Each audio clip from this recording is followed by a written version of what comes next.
নমস্কার বন্ধুরা, রুমজ রান্নাঘরে আপনাদের সবাইকে স্বাগত। আজকের পর্বে আমি আরও একটা রেসিপি নিয়ে চলে এসেছি, দুধের মালপোয়া।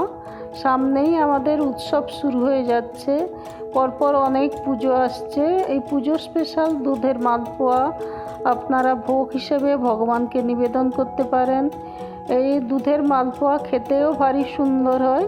আসুন দেখে নিই আমি কিভাবে বানাই এবং কি কি ইনগ্রেডিয়েন্টস নিয়েছি।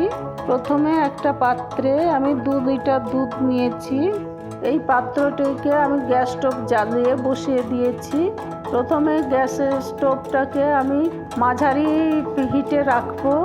দুধটা ফুটতে শুরু করলে আমি সিমে করে দেব এবং দুধটা ফুটে ফুটে ঘন হয়ে যাবে। এই দুধ ঘন করে হাফ লিটারে করে নিয়েছি। আমি সুজি নিয়েছি হাফ কাপ, আমি 6-7 ঘন্টা জলে ভিজিয়ে রেখেছিলাম। ময়দা নিয়েছি 250 গ্রাম।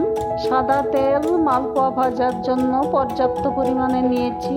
গোলমরিচ গুঁড়ো নিয়েছি হাফ চা চামচ, এলাচ গুঁড়ো 1 চা চামচ, চিনি 50 গ্রাম। এই চিনি আপনারা আপনাদের স্বাদ অনুযায়ী নেবেন। যে এই ভেজানো সুজি আমি জল থেকে চিপে নিয়ে ঘন দুধে চিনি, ময়দা, এলাচ গুঁড়ো, গোলমরিচ গুঁড়ো সব একসঙ্গে দিয়ে খুব ঘন ঘন করে মাখিয়ে নিয়েছি, যাতে আমি হাতা ডুবিয়ে তেলে ছাড়তে পারি। এবার কড়াতে আমি পর্যাপ্ত পরিমাণে সাদা তেল দিয়েছি।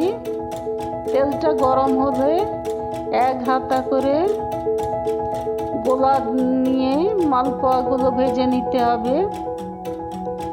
একদিকে বাদামি রং হলে আমি উল্টে অন্য দিকটাও বাদামি করে তুলে নেব। এইভাবে সব দুধের মালপোয়াগুলোকে আমি ভেজে নিয়েছি এবং মালপোয়াগুলো পরিবেশনের জন্য রেডি হয়ে গেছে। খেতে অসাধারণ হয়।